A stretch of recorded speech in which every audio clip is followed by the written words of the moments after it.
വെനിസ്ല എന്ന് പറയുന്ന Latin American രാജ്യം ഒരു സ്വർണത്തിന്റെ മുകളിലാണ് ഇരിക്കുന്നത്. പക്ഷേ ആ സ്വർണത്തിനെ എങ്ങനെ ഉപയോഗപ്പെടുത്തണമെന്ന് അവർക്ക് കൃത്യമായിട്ട് അറിയില്ല. അവിടെയാണ് യഥാർത്ഥത്തിൽ യുഎസിന്റെ അമേരിക്കയുടെ സാമ്രാജ്യത്വം പ്രവേശിക്കുന്നത്. മാസങ്ങൾ നീണ്ട ഭീഷണികൾ, പ്രഷർ ടാക്ടിക്സ്, അതിനൊക്കെ ഒടുവിൽ വെനിസ്വേലയെ ബോംബിടുന്നു. അവിടുത്തെ പ്രസിഡന്റ് ആയിട്ടുള്ള നിക്കോളാസ് മദൂറോയെ തട്ടിക്കൊണ്ടുപോകുന്നു. അപ്പൊ ഇപ്പം ട്രംപ് നൽകുന്ന വിശദീകരണം എന്ന് പറയുന്നത് വെനീസുല ഇനി വാഷിങ്ടൺ റൺ ചെയ്യും, അവരുടെ വലിയ എണ്ണ നിക്ഷേപം ഞങ്ങൾ ഉപയോഗപ്പെടുത്തും എന്നാണ് ട്രംപ് പറയുന്നത്. പക്ഷെ അതെങ്ങനെ സാധ്യമാകും എന്നുള്ളതാണ് ചോദ്യം. ഒപ്പം അവിടെ ഒരുപാട് ചൈനയുടെ കുറേ അധികം നിക്ഷേപങ്ങളുണ്ട്. ഏതാണ്ട് 100 കോടി ഒരുപാട് നിക്ഷേപമുണ്ട്. അപ്പൊ അതിനെന്ത് സംഭവിക്കും തുടങ്ങിയ കാര്യങ്ങളാണ് ഈ ഒരു സന്ദർഭത്തിൽ അറിയേണ്ടതെന്ന് തോന്നുന്നു. എങ്ങനെയാണ് അങ്ങ് വിലയിരുത്തുന്നത്? ഇന്നലെ അന്താരാഷ്ട്ര മാധ്യമങ്ങളിലൊക്കെ തന്നെ വെനിസ്വേലൻ പ്രസിഡന്റ് നിക്കോളാസ് മദുരോയെ അമേരിക്കയുടെ ഡെൽറ്റ ഫോഴ്സസ് ഒരു ഡയറിങ് ഓപ്പറേഷനിലൂടെ, ഒരു ഞെട്ടിപ്പിക്കുന്ന ഓപ്പറേഷനിലൂടെ തട്ടിക്കൊണ്ടുപോയത് കേട്ടു. അതിനുശേഷം പിന്നീട് നമ്മൾ അത് കേൾക്കുമ്പോൾ തന്നെ എല്ലാവർക്കും അറിയാം, ഈ നിക്കോളാസ് മദൂറോയ്ക്കെതിരെ അമേരിക്ക ഉന്നയിച്ചിരിക്കുന്ന ആരോപണങ്ങൾ അദ്ദേഹം ഒരു ഏകാധിപതിയാണ്, അമേരിക്കയിലോട്ട് വലിയ തോതിൽ മയക്കുമരുന്ന് കടത്തിവിടുന്നു, ഇതൊക്കെ പറയുന്നുണ്ടെങ്കിലും അതിൻ്റെ പിന്നിൽ വേറെന്തോ ലക്ഷ്യമുണ്ട് എന്നുള്ളത് എല്ലാവർക്കും അറിയാം. അത് ഇന്ന് രാവിലെ ആയപ്പോൾ ട്രംപിൻ്റെ പത്രസമ്മേളനം ഇന്നാണ്, രാവിലെയാണ് നമ്മൾ കാണുന്നത്. കാരണം അമേരിക്കയിലെ സമയത്തിൻ്റെ വ്യത്യാസം, നമ്മൾ ഉറങ്ങുമ്പോഴായിരിക്കും അവിടെ പത്രസമ്മേളനം നടക്കുന്നത്. അങ്ങനെ ട്രംപ് പറയുന്നത് we will run the country, ഞങ്ങൾ ഈ രാജ്യം ഞങ്ങൾ ആയിരിക്കും നടത്തുക എന്നുള്ളത്, ഭരിക്കുക എന്നുള്ളത്. അതിനേക്കാൾ ഉപരി അദ്ദേഹം പറഞ്ഞു the petroleum industry also we will take over എന്ന് പറഞ്ഞു. അതാണ് യഥാർത്ഥത്തിൽ ഈ ട്രംപിൻ്റെ മനസ്സിലിരിപ്പ്. അത് വളരെ കൃത്യമായിട്ട് തന്നെ അങ്ങേര് പറയുകയും ചെയ്തു. ഇവിടെ ഇനി ഞാൻ പറയാൻ പോകുന്നത് ഗൗതം എന്നോട് ചോദിച്ച ചോദ്യത്തിന്, രണ്ടാമത്തെ ചോദ്യത്തിന് മറുപടിയാണ്. വെനിസ്വേലയിലെ ഏറ്റവും അധികം നിക്ഷേപം നടത്തിയിരിക്കുന്ന രാജ്യമാണ് ചൈന. വെനിസ്വേലയുടെ മൊത്തം എണ്ണ ഉൽപാദനത്തിന്റെ 90-നും 95% ഇടയ്ക്ക് ഉള്ള എക്സ്പോർട്ട് നടത്തുന്നത് ചൈനയിലേക്കാണ്. അപ്പോൾ ഈ അമേരിക്കയുടെ ഈ നടപടി ഏറ്റവും കൃത്യമായിട്ട് ആർക്കു നേരെയാണ് അമേരിക്ക വിരൽ ചൂണ്ടിയിരിക്കുന്നതെന്ന് മനസ്സിലായല്ലോ. അത് വെറുതെ നിക്കോളാസ് മദൂറോയ്ക്ക് നേരെ മാത്രമല്ല, ഇത് ചൈനയ്ക്ക് നേരെയും കൂടെ ഉള്ള ഒരു കടന്നാക്രമണമാണ്. ചില വാർത്തകൾ അനുസരിച്ച് ചൈന ഏതാണ്ട് 2007 ശേഷം ഇപ്പോൾ വരെ അവിടെ 60 ബില്യൺ US ഡോളറിന്റെ നിക്ഷേപം നടത്തിയിട്ടുണ്ട്. ഈ കഴിഞ്ഞ വർഷങ്ങളിൽ മാത്രമായിട്ട് ഒരു 3-4 വർഷത്തിനിടയിൽ ചൈന 20 ബില്യൺ US ഡോളറിന്റെ നിക്ഷേപം അവിടെ നടത്തിയിട്ടുണ്ട്. ഈ ആക്രമണത്തിൽ നടക്കുന്നതിൻ്റെ ഒരു 4 ദിവസം മുമ്പ് അമേരിക്ക ചില ചൈനീസ് കമ്പനികൾക്ക് മേൽ ഉപരോധം പ്രഖ്യാപിക്കുകയും 4 ചൈനീസ് ടാങ്കറുകളുടെ മേൽ ഉപരോധം പ്രഖ്യാപിക്കുകയും ചില സ്വകാര്യ സ്ഥാപനങ്ങളുടെ മേൽ ഉപരോധം പ്രഖ്യാപിച്ചു. ഇങ്ങനെ ഒരുപാട് കാര്യങ്ങൾ ചെയ്തു, കൃത്യമായിട്ട് ചൈനയിൽ ആക്കാക്കി തന്നെ, ലക്ഷ്യമിട്ട് തന്നെ. അത് കഴിഞ്ഞിട്ടാണ് ഇപ്പോൾ നിക്കോളാസ് മദുറോയെയും അദ്ദേഹത്തിൻ്റെ ഭാര്യയെയും തട്ടിക്കൊണ്ടുപോയിരിക്കുന്നത്. ഈ മദുറോയ്ക്ക് തൊട്ട് മുമ്പ് ഉണ്ടായിരുന്ന പ്രസിഡന്റ് ഹ്യൂഗോ ചാവേസ് എന്ന് പറയും, ഹ്യൂഗോ ചാവേസ്, അദ്ദേഹവും കമ്മ്യൂണിസ്റ്റ് ആയിരുന്നു, ഇടതുപക്ഷക്കാരനാണ്. കമ്മ്യൂണിസ്റ്റ് ആണോ എന്ന് എനിക്ക് അറിഞ്ഞുകൂടാ, ഇടതുപക്ഷമായിരുന്നു. ഇടതുപക്ഷവും കമ്മ്യൂണിസ്റ്റവും തമ്മിൽ കുറച്ച് വ്യത്യാസമുണ്ട്. എല്ലാ ഇടതുപക്ഷവും കമ്മ്യൂണിസ്റ്റ് ആവണമെന്നില്ല, പക്ഷെ എല്ലാ കമ്മ്യൂണിസ്റ്റുകാരും ഇടതുപക്ഷമായിരിക്കും. അപ്പോൾ ഈ ഹ്യൂഗോ ചാവേസിനെ ഇതുപോലെ തന്നെ ചൈനയുമായിട്ട് വളരെ അടുത്ത ബന്ധമുണ്ടായിരുന്നു. ഇടതുപക്ഷ രാഷ്ട്രങ്ങളുമായിട്ടൊക്കെ ഉണ്ട്. മുൻ ഒരു സോവിയറ്റ് യൂണിയന്റെ ഭാഗമായ റഷ്യയുമായിട്ടും അടുത്ത ബന്ധമാണുള്ളത്. പക്ഷേ അങ്ങനെയൊക്കെ ആണെങ്കിലും വെനിസ്വേലയിൽ ഏറ്റവും അധികം നിക്ഷേപം നടത്തിയിരിക്കുന്നത് ചൈനയാണ്. അപ്പോൾ ചൈനയ്ക്ക് നേരെയാണ് ഉള്ള ഒരു നീക്കവും കൂടിയാണ് അമേരിക്കയും നടത്തിയിരിക്കുന്നത്. അമേരിക്ക നമ്മളെ പറഞ്ഞ് ബോധ്യപ്പെടുത്താൻ ശ്രമിക്കുന്നത്, ഇത് അമേരിക്ക ഡ്രഗ്സ് ട്രേഡിനെതിരെ, മയക്കുമരുന്ന് വ്യാപാരത്തിനെതിരെ, അമേരിക്കയിലേക്ക് മയക്കുമരുന്ന് പ്രളയം അമേരിക്കയിൽ സൃഷ്ടിക്കുന്ന ഒരു ഭരണാധികാരിക്കെതിരെ, സ്വന്തം രാജ്യത്തെ ജനങ്ങളെ ആ, പിന്നെ ചൂഷണം ചെയ്യുന്ന ഏകാധിപതിക്കെതിരെ അമേരിക്ക നടത്തിയ നീക്കമായിട്ടാണ്. പക്ഷെ വാസ്തവം അതിൽ നിന്നും വളരെ ദൂരത്താണ്. കാരണം മയക്കുമരുന്ന് ഇപ്പൊ അമേരിക്ക ഉന്നയിച്ചിരിക്കുന്ന ഒരു ആരോപണം, നിക്കോളാസ് മദുറോ സ്വന്തമായിട്ടൊരു മയക്കുമരുന്ന് കാർട്ടൽ തന്നെ നടത്തുന്നുണ്ട് എന്നുള്ളതാണ്. പക്ഷേ നമ്മൾ ചിന്തിക്കേണ്ട കാര്യം, ഇനി അഥവാ വെനിസ്വേലയിൽ മയക്കുമരുന്ന് പിന്നെ കൃഷിയും അതുപോലെ മയക്കുമരുന്ന് സംസ്കരണവും ഇത് അമേരിക്കയിലേക്ക് കയറ്റി അയക്കുകയോ ഒക്കെ ചെയ്യുന്നുണ്ടെങ്കിൽ അതിലധികം മയക്കുമരുന്ന് അമേരിക്കയിലേക്ക് കടത്തിവിടുന്നതും ലോകത്തിലെ ഏറ്റവും ശക്തമായ മയക്കുമരുന്ന് അധോലോക സംഘങ്ങൾ, അതായത് കാർട്ടലുകൾ ഉള്ളതുമായ രണ്ട് രാജ്യങ്ങൾ വെനിസ്വേലയുടെ തൊട്ടടുത്ത് തന്നെ ഉണ്ട്. അവയുടെ പേര് ഒന്ന് മെക്സിക്കോ, ഒന്ന് കൊളംബിയ. കൊളംബിയയുടെ തലസ്ഥാനമായ മെഡലിൻ ലോകത്തിൻ്റെ തന്നെ മയക്കുമരുന്നിൻ്റെ ആസ്ഥാനമാണ്. അപ്പോൾ ഈ പറയുന്ന മെക്സിക്കോയും കൊളംബിയയും വെനിസ്വേലയേക്കാൾ എത്രയോ അധികം മയക്കുമരുന്ന് ഉൽപ്പാദിപ്പിക്കുകയും അമേരിക്കയിൽ അതുകൊണ്ട് ഡംപ് ചെയ്യുകയും ചെയ്യുന്ന രണ്ട് രാജ്യങ്ങളാണ്. അവിടെയെങ്ങും എടുക്കാത്ത ഒരു നടപടി വെനിസ്വേലയുടെ പ്രസിഡന്റിനെതിരെ എടുക്കുമ്പോൾ അത് ഈ മയക്കുമരുന്നിനെതിരെ എടുക്കുന്ന നടപടി അല്ല എന്നുള്ളത് വളരെ വ്യക്തമാണ്. അമേരിക്കയുടെ മറ്റ് സ്ഥാപിത താല്പര്യങ്ങൾ അതിൻ്റെ പിന്നിലുണ്ട് എന്ന് തന്നെയാണ് അത് കൊണ്ട് നമുക്ക് മനസ്സിലാകുന്നത്. എന്തായാലും ഇത് ലോകത്തിന് തന്നെ വലിയൊരു ഭീഷണിയായിട്ടാണ് ഈ പ്രവൃത്തിയെ ഞാൻ കാണുന്നത്. കാരണം നാളെ അമേരിക്കയ്ക്ക് ഏത് രാജ്യത്തെയും ഇങ്ങനെ ആക്രമിക്കാമല്ലോ. ജനാധിപത്യപരമായി തെരഞ്ഞെടുക്കപ്പെട്ട ഒരു സർക്കാരിനെ അത് തട്ടിക്കൊണ്ടുപോകുന്ന അവർക്ക് ആരധികാരം തന്നു ചോദിക്കും. സാറ് തീർച്ചയായിട്ടും വെനിസ്വേലയിൽ നിന്ന് വരുന്ന വാർത്തകൾ ലോകത്തെ മുഴുവൻ അമ്പരിപ്പിക്കുന്ന ഒന്നാണ്. സാറിപ്പോൾ പറഞ്ഞ പോലെ തന്നെ ഇതാണ് സ്ഥിതിയെങ്കിൽ അമേരിക്കയ്ക്ക് ഏത് രാജ്യത്ത് പോയിട്ടും അവിടെയുള്ള പ്രധാനമന്ത്രിയെയും പ്രസിഡന്റുമാരെയും തട്ടിക്കൊണ്ടുപോകാൻ പറ്റുമെന്ന് ആളുകൾ ചോദിക്കുന്നുണ്ട്. ഇപ്പം ഇന്ത്യയുമായിട്ട് ട്രംപിന് നിലവിലുള്ള ബന്ധം എന്ന് പറയുന്നത് തീർച്ചയായിട്ടും വലിയ രീതിയിൽ വഷളായിരിക്കുന്ന ഒരു സാഹചര്യമാണ്. അപ്പം നമ്മളിവിടെ ചോദിക്കേണ്ട ഒരു കാര്യം എന്ന് പറയുന്നത്, ഇനി എങ്ങനെയായിരിക്കും ഇന്ത്യ അമേരിക്കയോട് കാണിക്കുന്ന ഒരു സമീപനം? ഒരു പ്രധാനപ്പെട്ട ചോദ്യമാണല്ലോ. അതെങ്ങനെയായിരിക്കും, എങ്ങനെ ആവണം? അല്ല, അതില് അമേരിക്ക വളരെ കൃത്യവും വ്യക്തവുമായ ഒരു സൂചനയാണ് അമേരിക്കയുടെ ഡെൽറ്റ ഫോഴ്സസ് ഈ തട്ടിക്കൊണ്ടുപോകലിലൂടെ ലോകത്തിന് കൊടുത്തിരിക്കുന്നത്. അതായത് ഞങ്ങളുടെ നയവുമായിട്ട് നിങ്ങൾ യോജിക്കുന്നില്ലെങ്കിൽ നിങ്ങളെ പലതരത്തിലും ഞങ്ങൾ ഉപദ്രവിക്കും. അത് 3 തരത്തിലാണ് അമേരിക്ക പിന്നെ അങ്ങനെയുള്ള രാഷ്ട്രങ്ങളോട് പ്രതികരിക്കുന്നത്. ഒന്നാമത്തേത്, അമേരിക്ക ഉപരോധങ്ങൾ ഏർപ്പെടുത്തും. ഇപ്പൊ ഇറാനെതിരെ, ഉത്തര കൊറിയക്കെതിരെ ഒക്കെ ഉപരോധങ്ങൾ ഏർപ്പെടുത്തിയിരിക്കുന്നത് നമ്മൾ കാണും.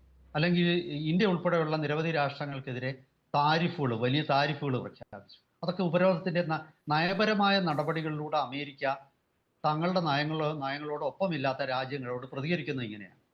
ഇനി രണ്ടാമത്തേത് ഡീലെജിറ്റിമൈസേഷൻ എന്ന് ഇംഗ്ലീഷിൽ പറയും. അതായത് തിരഞ്ഞെടുക്കപ്പെട്ട ഭരണകൂടങ്ങൾ ലെജിറ്റിമേറ്റ് അല്ല എന്നുള്ള ഒരു പ്രൊപ്പഗണ്ട അഴിച്ചുവിടും. അതാണ് വെനിസ്വേലയിൽ രണ്ടാമത് ചെയ്തത്.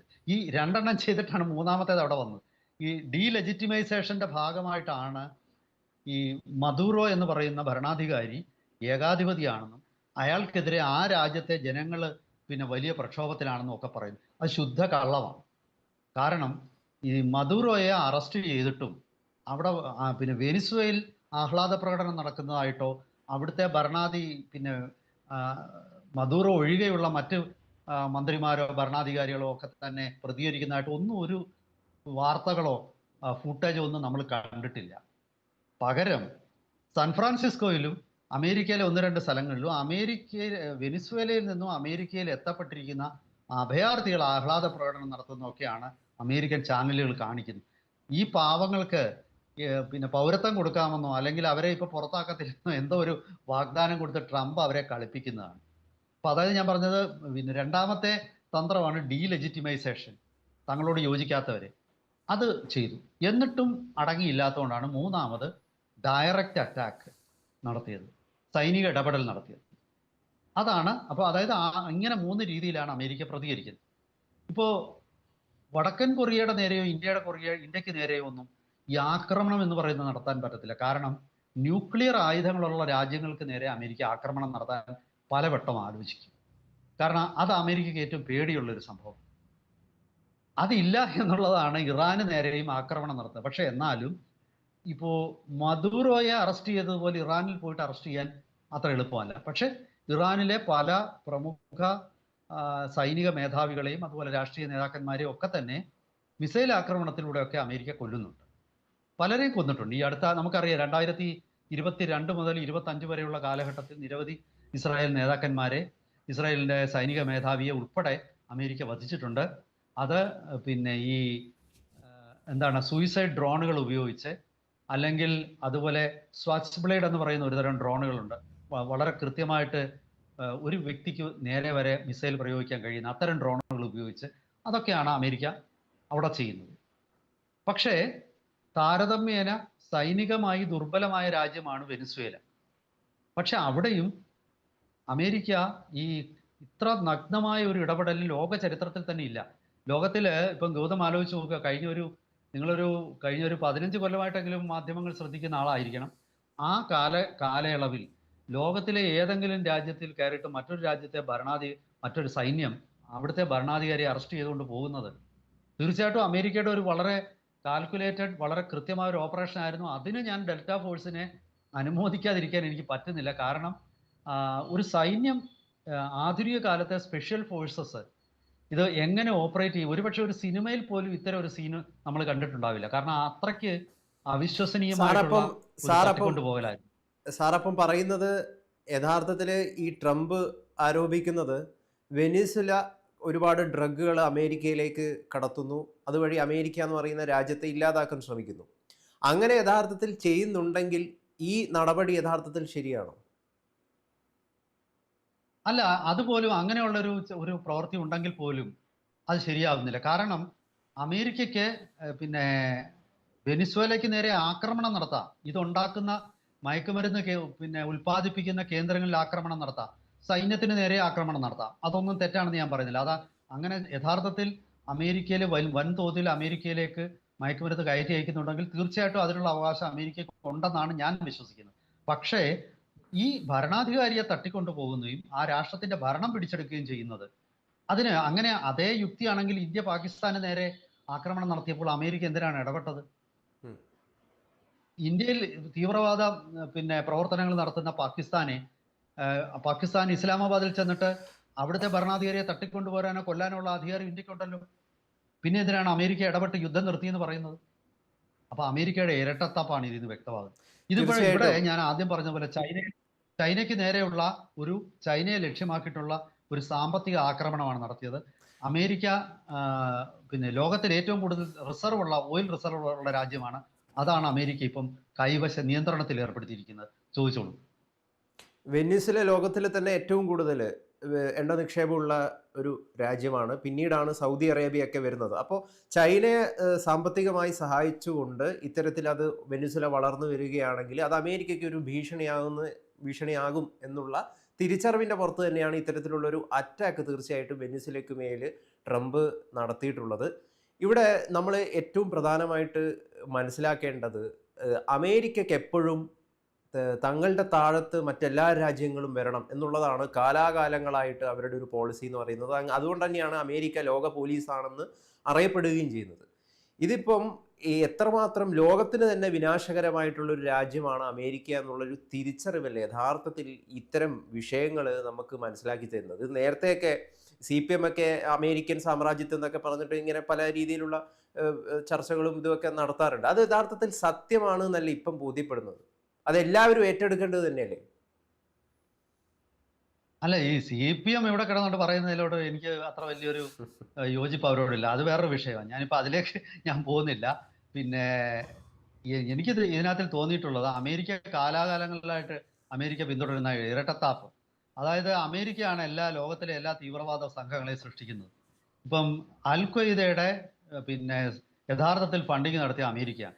പാകിസ്ഥാനിലെ എല്ലാ തീവ്രവാദി സംഘടനകൾ, ജെയ്ഷെ മുഹമ്മദ്, ലഷ്കർ-ഇ-തയ്യബ, ഇവരൊക്കെ തന്നെ അമേരിക്ക പാകിസ്ഥാന് കൊടുക്കുന്ന ഫണ്ട് ഉപയോഗിച്ചാണ് ഇവരൊക്കെ തന്നെ പ്രവർത്തിക്കുന്നത്.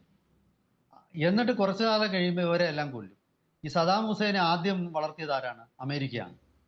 പിന്നെ യഥാർത്ഥത്തിൽ താലിബാൻ ആദ്യം ആയുധം കൊടുത്തത് ആരാണ്? അതും അമേരിക്കയാണ്. അൽ-ഖ്വയ്ദയെ വളർത്തിയത് ആരാണ്? അമേരിക്കയാണ്. ഇസ്ലാമിക് സ്റ്റേറ്റ് ഉണ്ടായ സമയത്ത് അവർക്കും ആയുധം കൊടുത്തു അമേരിക്ക.